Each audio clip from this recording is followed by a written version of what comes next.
Les faveurs du Seigneur ne sont pas finies, ni ses compassions épuisées. Elles se renouvellent chaque matin. Grande est sa fidélité. Lamentations, chapitre 3, versets 22 à 23. Ces deux versets expriment une confiance inébranlable en la fidélité de Dieu au cœur même de la souffrance la plus intense. Le livre des Lamentations est un cri déchirant du prophète Jérémie face à la destruction de Jérusalem et de son temple.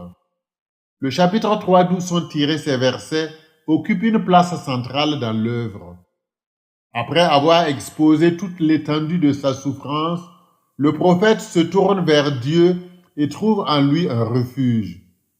La négation que les faveurs du Seigneur soient épuisées et que ses compassions soient terminées est une manière de rejeter l'idée la plus facile et immédiate pour affirmer la vérité plus profonde et plus réelle ressentie par le cœur du prophète.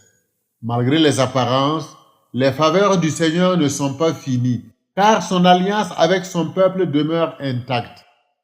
Ses compassions, cet amour maternel profond, ne sont pas taris comme pourrait l'être une gourde d'eau vide pour l'assoiffer, mais au contraire, elles sont semblables à une source jaillissante, renouvelée chaque matin. Comme une montagne imposante et inébranlable, grande est la fidélité du Seigneur. Les faveurs du Seigneur ne sont pas finies, ni ses compassions épuisées.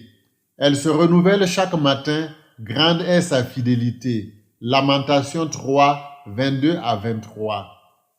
Ce passage conserve une résonance puissante aujourd'hui, particulièrement pour ceux qui traversent des épreuves.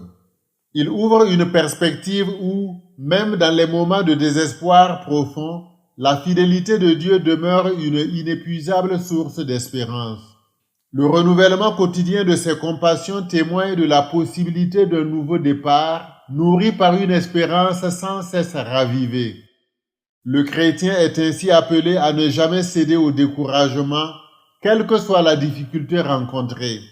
Dieu reste toujours prêt à restaurer et à rétablir, même lorsque tout semble perdu. Cet enseignement vous a été offert par l'abbé Jean-Emmanuel Convolbo, prêtre de l'archidiocèse de Ouagadougou au Burkina Faso.